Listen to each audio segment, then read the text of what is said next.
Chapitre 12. Preuves pour documents et fiabilité.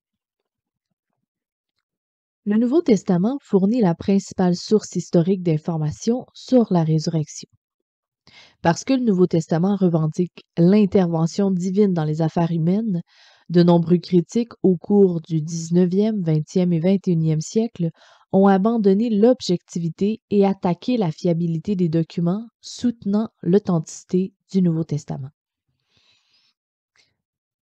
Ces critiques ont-ils une base pour leur attaque autre que leur doute que le miraculeux puisse se produire? Examinons très attentivement deux critères communément acceptés pour évaluer les documents historiques, quels qu'ils soient. Le premier critère est la proximité chronologique, avec les événements qu'ils décrivent les documents qui ont été rédigés. Naturellement, plus l'événement est proche et plus le document est susceptible d'être authentique. Il y a moins de temps pour que la mémoire devienne incertaine et plus de chances d'être corroborée par d'autres qui ont été témoins des mêmes événements. Le deuxième critère d'authentification des documents anciens est la fiabilité des copies des documents originaux. De toute évidence, le Nouveau Testament tel que nous l'avons n'est pas basé sur des manuscrits originaux écrits directement entre les mains des auteurs. Les manuscrits originaux que Matthieu, Marc, Luc, Jean, Paul et Pierre ont réellement écrits se sont depuis longtemps décomposés ou ont été perdus. Le Nouveau Testament est basé sur des copies de ces manuscrits originaux. Non seulement des copies, mais des copies de copies sur une période de près de 2000 ans. Logiquement, plus la copie a été faite tôt, et plus il y a de copies disponibles. Et plus mieux l'original peut être authentifié. La fiabilité des copies peut être largement confirmée par un grand nombre de copies. Plus nous avons de copies d'un manuscrit ancien et plus il est possible de les comparer et de déterminer la forme exacte du document original. Pour évaluer le Nouveau Testament selon le premier critère, la proximité chronologique des événements qu'ils décrivent, les documents qui ont été écrits et certains historiens les ont évalués selon les normes mises en place par le système judiciaire américain. Le principe du document ancien, contenu dans les règles fédérales de preuve, c'est-à-dire les lignes directrices régissant la preuve utilisées dans les tribunaux aux États-Unis, permet d'authentifier un document en montrant que le document 1 est dans un tel état afin de ne créer aucun soupçon quant à son authenticité. Deuxièmement, qu'elle était dans un endroit où, s'il était authentique, il le serait probablement. Et 3, qui existe depuis 20 ans ou plus au moment où il est offert. Comment les documents anciens soutenant le Nouveau Testament sont-ils à la hauteur de ces normes? Le docteur John Warwick Montgomery, professeur à la retraite de droit et de sciences humaines à l'Université de Luton, en Angleterre, commente l'application de la règle des documents anciens aux documents du Nouveau Testament. Appliquée aux annales de l'Évangile et renforcée par des responsables inférieurs, c'est-à-dire textuels, cette critique établirait la compétence de n'importe quel tribunal. De même, Pamela Benning Ewan, associée du prestigieux cabinet d'avocats international Baker & Botts, conclut que les évangiles sont des documents de l'âge requis, provenant de la garde appropriée et exempts d'apparence suspecte. Ils répondent à toutes les exigences d'authentification en vertu des règles de preuve. F.C. Bauer, ainsi que d'autres critiques, ont supposé que les Écritures du Nouveau Testament n'ont été écrites qu'à la fin du 2e siècle après Jésus-Christ. Ils croyaient que ces récits provenaient essentiellement de mythes ou de légendes qui s'étaient développés pendant le long intervalle entre la vie de Jésus et le moment où ces contes ont été consignés par écrit. Mais à la fin du 19e siècle, Cependant, les découvertes archéologiques avaient confirmé l'exactitude des manuscrits du Nouveau Testament. Les découvertes des premiers manuscrits papyrus ont comblé le fossé entre l'époque du Christ et les manuscrits existants d'une date ultérieure. À la suite de cette preuve irréfutable, William Albright, autrefois le plus grand archéologue biblique du monde, a déclaré: Nous pouvons déjà dire catégoriquement qu'il n'y a plus de base solide pour dater un livre du Nouveau Testament après 80 après Jésus-Christ. 2 générations complètes avant la date entre 130 et 150 donnée par les critiques les plus radicaux du Nouveau Testament aujourd'hui. Ces découvertes ont considérablement accru la confiance des érudits dans la fiabilité de la Bible. Coïncidant avec les découvertes du papyrus, une abondance de d'autres manuscrits a été mise à jour dans d'autres découvertes archéologiques. Le Dr. John A.T. Robinson, mieux connu pour avoir joué un rôle clé dans le mouvement de la mort de Dieu, je ne sais pas si c'est les films, était l'un des critiques anglais les plus distingués du surnaturalisme dans la Bible. Robinson a accepté le consensus caractérisé par la critique allemande selon laquelle le Nouveau Testament a été écrit des années après l'époque du Christ, à la fin du 1er siècle. Mais comme un peu plus qu'une blague théologique, il a décidé d'enquêter sur les arguments sur la datation tardive de tous les livres du Nouveau Testament, un domaine largement en sommeil depuis le début du siècle. Les résultats ont stupéfié le Dr. Robinson. Il a dit qu'en raison de la paresse des savants, de la tyrannie des hypothèses non examinées et de l'aveuglement presque volontaire des auteurs précédents, une grande partie du raisonnement passé sur lequel la critique biblique était basée était intenable. Il a conclu que le Nouveau Testament est l'œuvre des apôtres eux-mêmes ou de contemporains qui ont travaillé avec eux, et que tous les livres du Nouveau Testament, y compris Jean, devaient avoir été écrits avant 64 après Jésus-Christ. Robinson place Matthieu entre 40 et 64 après Jésus-Christ, Marc entre 45 et 60 après Jésus-Christ, Luc avant 57 et 64 après Jésus-Christ, et Jean entre 40 et 64 après Jésus-Christ. Si c'est correct, cela signifierait qu'un ou deux des évangiles auraient pu être écrits aussitôt comme 7 ans après la mort du Christ. Au plus tard, les évangiles ont tous été composés entre témoins oculaires et contemporains des événements. Robinson a défié ses collègues d'essayer de lui prouver le contraire. Si les érudits rouvraient la question, a-t-il affirmé, les résultats forceraient la réécriture de nombreuses introductions à et finalement des théologies du Nouveau Testament. Le célèbre historien romain Colin Hemer, H-E-M-E-R, a plus récemment offert un soutien puissant en faveur des conclusions de Robinson.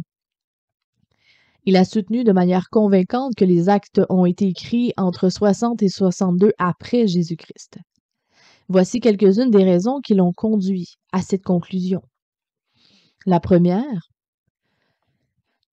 Actes se termine brusquement par l'assignation à résidence de Paul à Rome. L'explication la plus plausible est que Luc écrivait encore au moment de l'événement qu'il décrivait. Si tel est le cas, nous devons dater les actes au plus tard, en 62 après Jésus-Christ. Deuxièmement, Actes enregistre le martyre d'Étienne en Acte 7, versets 54 à 60, et de l'apôtre Jacques en Acte 12, versets 1 à 2. Mais il ne dit rien concernant la mort de Paul et de Pierre, c'est-à-dire au milieu des années 60 après Jésus-Christ. Et Jacques, le frère de Jésus, environ 62 après Jésus-Christ. Troisièmement, les récits de la guerre des Juifs contre les Romains, commençant en 66 après Jésus-Christ, et de la destruction de Jérusalem, à l'an 70 après Jésus-Christ, sont curieusement absents des actes. Quatrièmement, il n'y a aucune allusion à la détérioration des relations entre les chrétiens et les Romains pendant la persécution néronienne de la fin des années 60 après Jésus-Christ. Cinquièmement, Actes parle comme si les Sadducéens avaient une autorité importante à Rome. Pourtant, après l'an 70, leur influence politique s'effondre. Sixièmement, il y a des détails spécialisés qui n'auraient été connus que d'un chercheur contemporain tel que Luc, qui a beaucoup voyagé. Ces détails comprennent les titres exacts des officiels, l'identification des unités de l'armée et des informations sur les routes principales. Et septièmement, comme le montrent ces observations, le livre des Actes n'enregistre aucun événement historique survenu après l'an 62. Une forte indication qu'il y a été écrit à peu près à cette époque. Voilà. Aujourd'hui, il est largement admis que le même auteur a écrit à la fois Luc, l'Évangile de Luc, et Actes. Si Actes a été composé en 62 après Jésus-Christ ou avant que Luc a été écrit avant Actes, vice-versa, alors Luc a été écrit dans les 30 ans suivant la mort de Jésus. John Wayham a soutenu de manière convaincante que Luc a même probablement été écrit entre 50 et 55 après Jésus-Christ. Même si cette date antérieure n'est pas acceptée, Luc était toujours contemporain de la vie, de la mort et de la résurrection de Jésus. La preuve interne de la relation littéraire entre Matthieu, Marc et Luc a conduit de nombreux chercheurs à conclure que Marc a été écrit avant les deux autres évangiles synoptiques. Craig Blomberg dit « Tout cela s'ajoute à une preuve solide que les trois évangiles, c'est-à-dire les synoptiques, ont été composés dans les 30 ans environ suivant la mort du Christ. Probablement probablement en l'an 30, eh bien, dans la période pendant laquelle les gens pouvaient vérifier l'exactitude des faits qu'ils contiennent. Alors que l'évangile de Jean se situe généralement dans les années 90 après Jésus-Christ. Il est encore beaucoup plus proche des événements que les manuscrits de nombreuses biographies anciennes que les historiens acceptent sans poser de questions. Par exemple, les deux premiers biographes d'Alexandre le Grand, de Plutarque et Arrian, ont été écrits plus de 400 ans après la mort d'Alexandre en 323 avant Jésus-Christ. Mais leurs récits sont généralement acceptés comme dignes de confiance par les historiens. Étrange, n'est-ce pas? Autorité, ça c'est moi qui l'ai ajouté, hein, c'est pas dans le livre. Autorité des manuscrits anciens. Considérons maintenant la deuxième classe de preuves concernant les documents du Nouveau Testament. La proximité des copies du manuscrit original est le nombre de copies manuscrites disponibles. Plus les copies sont proches du manuscrit original et plus elles ont de chances d'être exactes. Comme nous savons tous, lorsque des copies sont faites, des erreurs sont susceptibles de s'infiltrer. Un copieur, peu scrupuleux, pourrait même choisir d'insérer sa propre pensée dans le document. L'un des principaux critères de fiabilité des copies manuscrites est leur proximité chronologique avec l'original. Plus il y a de copies disponibles et plus elles peuvent être comparées et plus nous pouvons nous rapprocher de la détermination du contenu authentique de l'original. En ce qui concerne la date entre la composition originale et les textes existants, la plupart des œuvres anciennes ont un écart de plus de 700 ans. Certaines œuvres, comme Platon et Aristote, étant le double. En revanche, il existe des fragments de l'Évangile de Jean datant de 40 à 50 ans de composition et une copie presque complète du Nouveau Testament de 100 à 150 ans de composition originale. Historiquement parlant, les copies existantes des livres du Nouveau Testament ou des parties de livres sont étonnamment proches des originaux.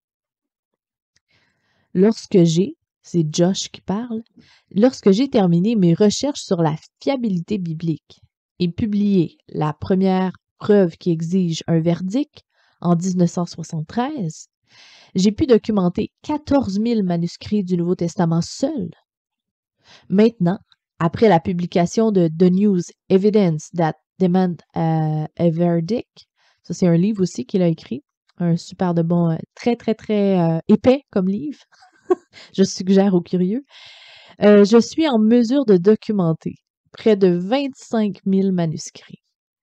Ce nombre d'exemplaires fait du Nouveau Testament de loin l'écriture la plus documentée de l'histoire ancienne. Son concurrent le plus proche est l'Iliade d'Homère, avec 643 copies manuscrites existantes.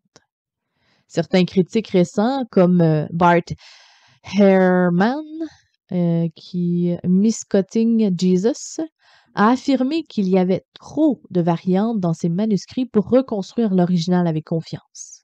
Celui-ci a affirmé cela. Mais cette conclusion est beaucoup trop hâtive.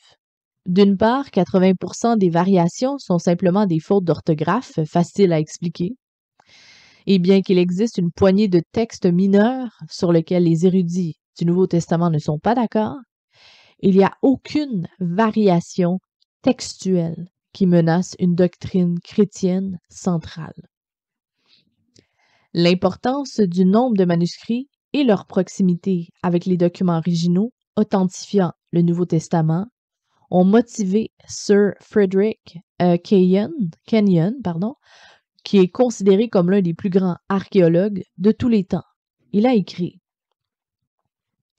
l'intervalle alors entre les dates de composition originale et la première preuve existante devient si petit qu'il est en fait négligeable, et le dernier fondement de tout doute que les Écritures ne soient parvenues substantiellement telles quelles ont été écrites maintenant, et ils ont été supprimés. L'authenticité et l'intégrité générale des livres du Nouveau Testament peuvent être considérés comme définitivement établis, même si encore aujourd'hui ils disent le contraire. John A.T. Robinson a conclu: la richesse des manuscrits et surtout l'intervalle de temps étroit entre l'écriture et les premières copies existantes en font de loin le texte le mieux attesté de toute écriture ancienne dans le monde. Même le célèbre érudit Anthony Flew, F-L-E-W, qui a récemment annoncé sa croyance nouvellement trouvée que Dieu existe et qu'il est d'accord avec cette déclaration. F.F. Bruce fait la remarque suivante: la preuve de nos écrits du Nouveau Testament est bien plus grande que celle de nombreux écrits d'auteurs classiques, dont personne ne songe à remettre en question l'authenticité. Et si le Nouveau Testament était une collection d'écrits profanes, leur authenticité serait généralement considérée comme hors de tout doute. Témoignage. Une autre raison de faire confiance aux annales du Nouveau Testament concernant Christ est qu'elles ont été écrites par des témoins oculaires ou à partir de récits de témoins oculaires. L'historien Dr. Louis Gottschalk, c'est pas évident à dire, G-O-T-T-S-C-H-A-L-K, Louis Gottschalk, on y va, écrivant au sujet de l'examen de l'exactitude d'une source, et il dit: la capacité de dire la vérité repose en partie sur la proximité du témoin à l'événement. La proximité est ici utilisée à la fois dans un sens géographique et dans un sens chronologique. Nous pouvons lire dans 2 Pierre, chapitre 1, verset 16, il est dit: car nous n'avons pas suivi des récits habilement conçus lorsque nous vous avons fait connaître la puissance et l'avènement de notre Seigneur Jésus-Christ, mais nous avons été témoins oculaires de sa majesté. On peut lire dans 1 Jean 1, verset 1. Nous vous annonçons celui qui existe depuis le commencement, que nous avons entendu et vu. Nous l'avons vu de nos propres yeux et l'avons touché de nos propres mains. Il est la parole de vie. Nous pouvons lire, les disciples ont dit, en Acte 1, verset 3, Il s'est aussi présenté vivant après sa souffrance, par de nombreuses preuves convaincantes, leur apparaissant sur une période de 40 jours. Il y a aussi dans Acte 2, verset 32, ce Jésus que Dieu a ressuscité, auquel nous sommes tous témoins. Nous pouvons lire aussi dans Jean 19, verset 35, « Et celui qui a vu a rendu témoignage et son témoignage est vrai. Et il sait qu'il a dit la vérité afin que vous croyiez aussi. » Nous lisons dans l'évangile de Luc, le médecin, a écrit « Dans la mesure où beaucoup ont entrepris de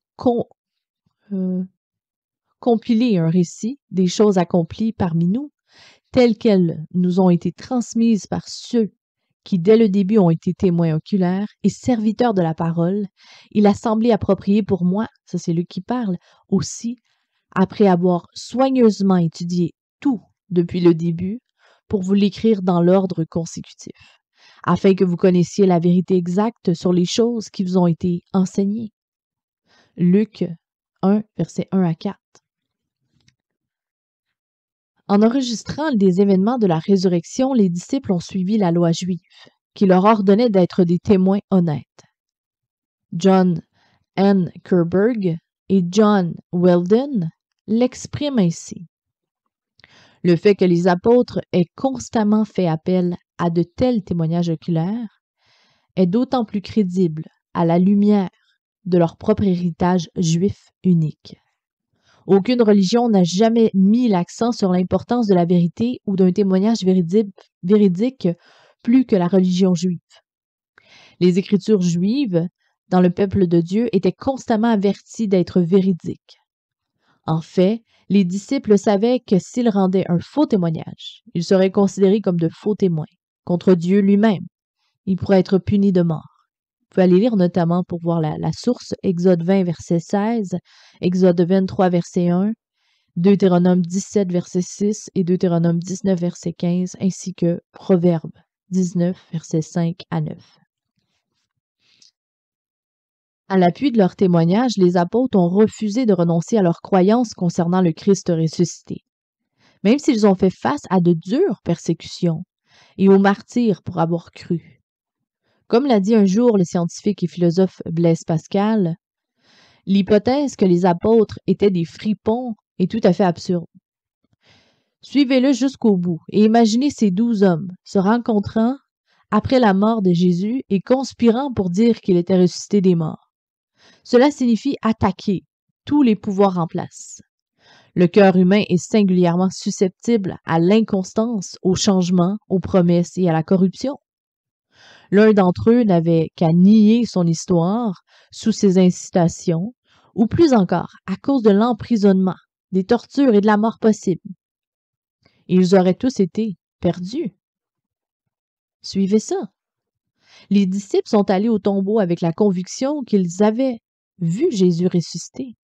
Il est plus que juste de conclure que nous pouvons faire confiance à leur témoignage.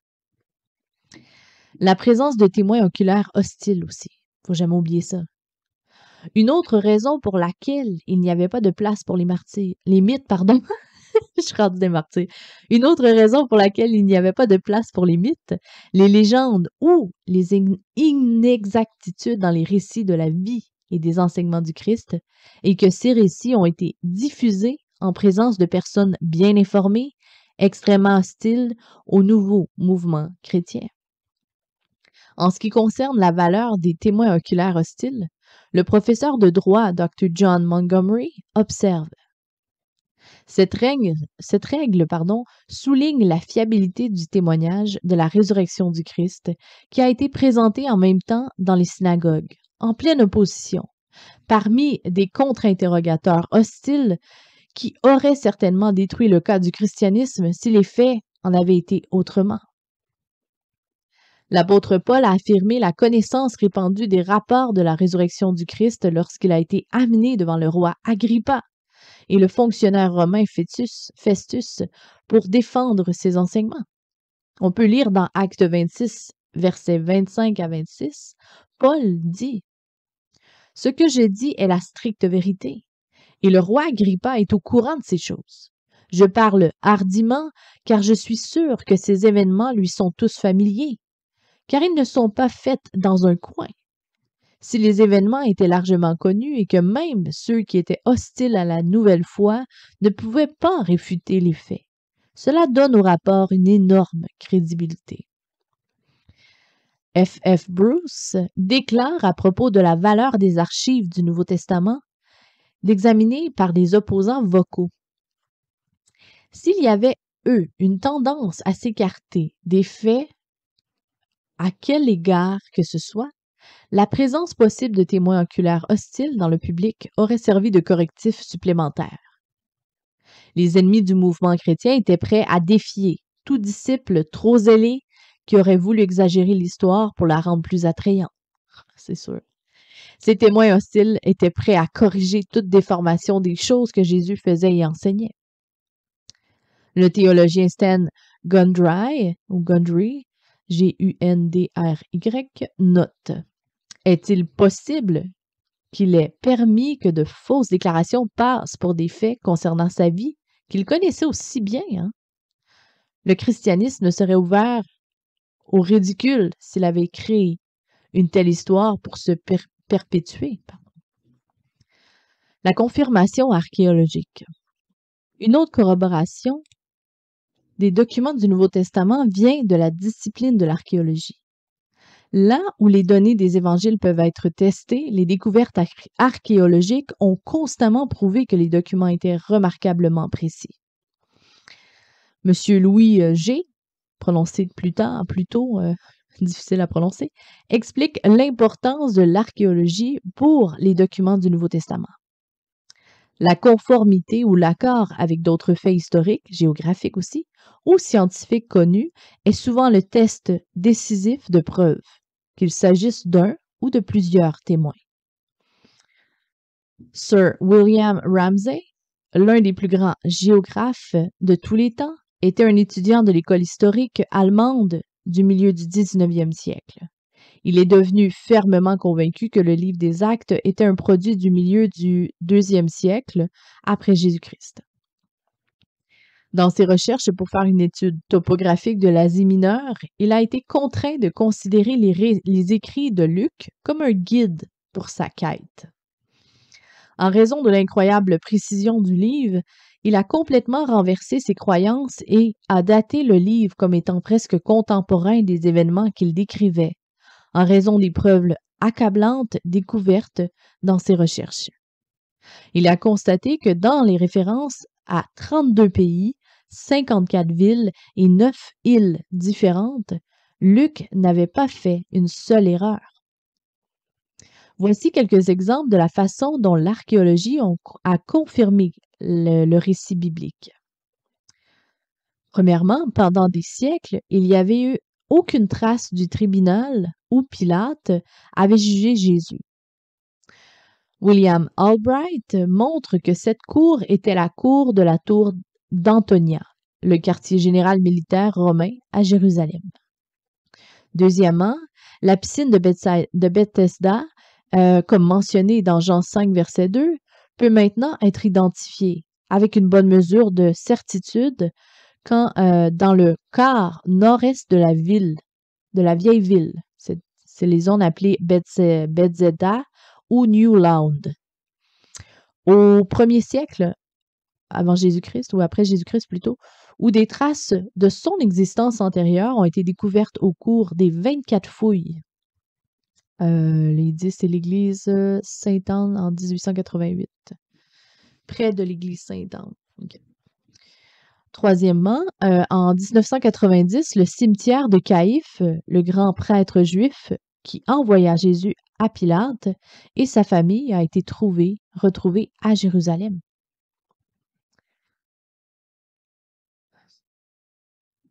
Preuve extra-biblique. Des sources extérieures à la Bible fournissent un soutien significatif à l'histoire de Jésus telle qu'elle est enregistrée dans les documents du Nouveau Testament. Bien que ces sources ne fournissent pas les détails des évangiles, elles fournissent de puissantes preuves corroborant du portrait de Jésus tel qu'il est décrit dans les évangiles. L'expert historique de Jésus, Gary Habermas, a soutenu que les anciennes sources extra-bibliques présentent une quantité étonnamment grande de détails concernant à la fois la vie de Jésus et la nature du christianisme primitif. Il note que dans l'ensemble, au moins 17 écrits non chrétiens enregistrent plus de 50 détails concernant la vie, les enseignements, la mort et la résurrection de Jésus, et plus de détails concernant la première Église. Edwin Yamoshi, professeur d'histoire à l'Université de Miami, énumère ce qui peut être connu concernant Jésus à travers les seuls écrivains non chrétiens. Les voici. Premièrement, Jésus était un enseignant juif. On peut retrouver ces informations. Deuxièmement, beaucoup de gens croyaient qu'il pratiquait des guérisons et des exorcismes. Troisièmement, il a été rejeté par les dirigeants juifs. Quatrièmement, il a été crucifié sous Ponce Pilate sous le règne de Tibère. Cinquièmement, malgré cette mort honteuse, ses partisans qui croyaient qu'il était encore en vie se sont répandus au-delà de la Palestine de sorte qu'il y en avait une multitude à Rome en 64 après Jésus-Christ. Sixièmement, toutes sortes de gens des villes et des campagnes, hommes et femmes, esclaves et libres, l'adoraient comme Dieu au début du IIe siècle. Preuve des lettres du Nouveau Testament. Alors que la majorité des détails concernant la vie de Christ dans le Nouveau Testament sont enregistrés dans les évangiles, les écrits de Paul contiennent des informations importantes qui affirment et corroborent les événements de la vie de Christ. Ces lettres sont réputées authentiques car elles ont été écrites si près de l'époque du Christ, alors que de nombreux témoins oculaires de sa vie, de sa mort et de sa résurrection étaient encore en vie. Les 3 lettres pauliniennes, c'est-à-dire Romains, 1 Corinthiens et 1 Thessaloniciens, ont probablement été écrites avant l'apparition de l'un des évangiles. Le professeur Gary Habermas explique la signification des lettres de Paul pour l'étude du Jésus historique. Paul fournit le plus de détails concernant la dernière semaine de la vie de Jésus, parlant fréquemment de ces événements en raison de leur centralité dans l'Évangile. Il donne des détails concernant le dîner du Seigneur, citant même les paroles prononcées par Jésus à cette occasion, notamment dans 1 Corinthiens 11, versets 23 à 25. Paul parle souvent de la mort de Jésus, on peut lire dans Romains 4, verset 25 et Romains 5, verset 8, spécifiant la crucifixion, Romains 6, 6 et Galates 2, 20, et mentionnant l'instigation juive de celle-ci dans 1 Thessaloniciens 2, versets 14 à 15. Il raconte comment Jésus fut enseveli, ressuscita 3 jours plus tard et apparut à de nombreuses personnes, individuellement et en groupe. 1 Corinthiens 15, versets 3 à 8. Nous concluons avec les mots de l'historien Paul Johnson. Ce qui est clair au-delà de tout doute, c'est que alors, j'imagine qu'au 19e siècle, les tendances de l'histoire étaient de mettre en doute la véracité de la judéo-annale chrétienne et de saper la foi populaire en Dieu et en son Fils, comme présenté dans la Bible au 20e siècle, et a évolué dans la direction opposée. Il n'y a aucun signe que le processus touche à sa fin. Ce ne sont plus maintenant les hommes de foi, ce sont les sceptiques qui ont des raisons de craindre le cours de la découverte. Conclusion. Les évangélistes historiques précis enregistrés. Certains critiques du Nouveau Testament affirment que les récits de la vie de Jésus ont été écrits si longtemps après les événements qu'ils ont sans aucun doute été corrompus, tout comme les mots sont brouillés lorsqu'ils sont passés oralement dans le jeu du téléphone de l'enfant. Ainsi, il est allégué que nous n'avons pas de récit digne de foi des paroles et de la vie réelle de Christ. Comme nous l'avons montré dans ce chapitre, cette critique est totalement invalide et basée sur de vieilles hypothèses prouvées fausses par des découvertes de manuscrits ultérieurs. Nous avons maintenant des raisons convaincantes de conclure que les récits du Nouveau Testament sont exceptionnellement précis en raison de l'extrême proximité des manuscrits originaux avec les événements réels.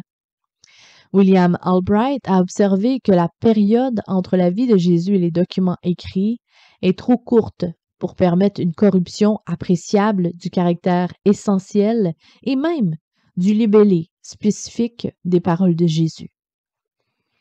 Même avec une courte intervalle, nous avons de bonnes raisons de croire que les récits sont exacts et que les informations trouvées dans les évangiles ont été diffusées avec précision de bouche à oreille jusqu'au moment de leur rédaction, même si ce temps était assez court selon les normes de l'histoire des documents anciens.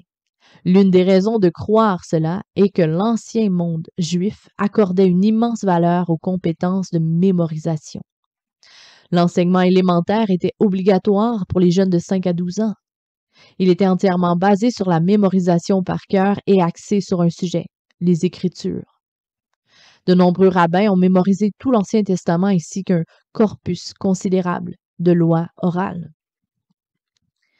Un autre point significatif est que tant que les événements clés d'un récit et leur sens n'étaient pas modifiés, la transmission d'idées importantes, non écrites dans les Écritures, pourrait impliquer une grande flexibilité dans la narration des histoires.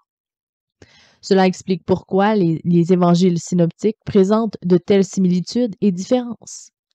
Les auteurs avaient mémorisé une quantité considérable de matériel concernant les paroles et les actions de Jésus, utilisant leur propre style et vocabulaire dans le processus. Le docteur Craig Blomberg donne 6 raisons pour lesquelles les auteurs des évangiles se sont sentis libres de raconter ce que Jésus a fait et dit sous diverses formes, tout en préservant la vérité du récit. On notera 3 de ces raisons ici. Ça va comme suit. La première, il est probable qu'une forme écrite de diverses parties de l'Évangile soit antérieure à l'apparition de la forme finale des 3 évangiles synoptiques. Ce document hypothétique, soi-disant le document Q, la lettre Q, qui est composé de paroles de Jésus, a probablement été composé 50 ans par au moins 5, je ne sais pas qu'est-ce qui est écrit, je m'excuse. Ce document hypothétique, en tout cas, je ne sais pas, 50 ans, probablement été composé par au moins. En tout cas, on va continuer. Cela rapproche encore plus les écrits évangéliques de l'époque du Christ. Deuxièmement, les rabbins et leurs partisans utilisaient souvent une sorte de raccourci pour enregistrer l'information importante qu'ils souhaitaient conserver. Il est probable que les disciples de Jésus aient adopté cette pratique de son vivant. Même s'ils n'adoptaient pas cette stratégie, 80% des enseignements de Jésus étaient sous forme poétique ou d'histoire, et donc beaucoup plus faciles à retenir et à mémoriser. Troisièmement, le centre de leadership apostolique à Jérusalem, qui existait depuis au moins 30 à 60 après Jésus-Christ, vérifiait périodiquement l'histoire de l'Évangile au fur et à mesure de sa diffusion. On peut lire ça notamment dans Acte 8, verset 14, Acte 11, verset 1 à 3, Acte 15, verset 1 à 2, Acte 21, verset 17 à 25. Ainsi, le jeu de téléphone de l'enfant n'est pas analogue à la transmission précoce d'informations concernant Jésus, car dans ce jeu, chaque participant est laissé seul pour déchiffrer le sens et le transmettre aux participants suivants. Dans l'Église primitive, cependant, le centre de direction agissait comme un frein et contrepoids sur la transmission des paroles et des actions de Jésus. Pas étonnant que tant d'érudits aient conclu que le Nouveau Testament est le mieux documenté de tous les écrits anciens. En termes de nombre et de variété de documents et de délai entre les événements et les écrits, aucun autre ne l'égale dans son intégrité. Fin du chapitre.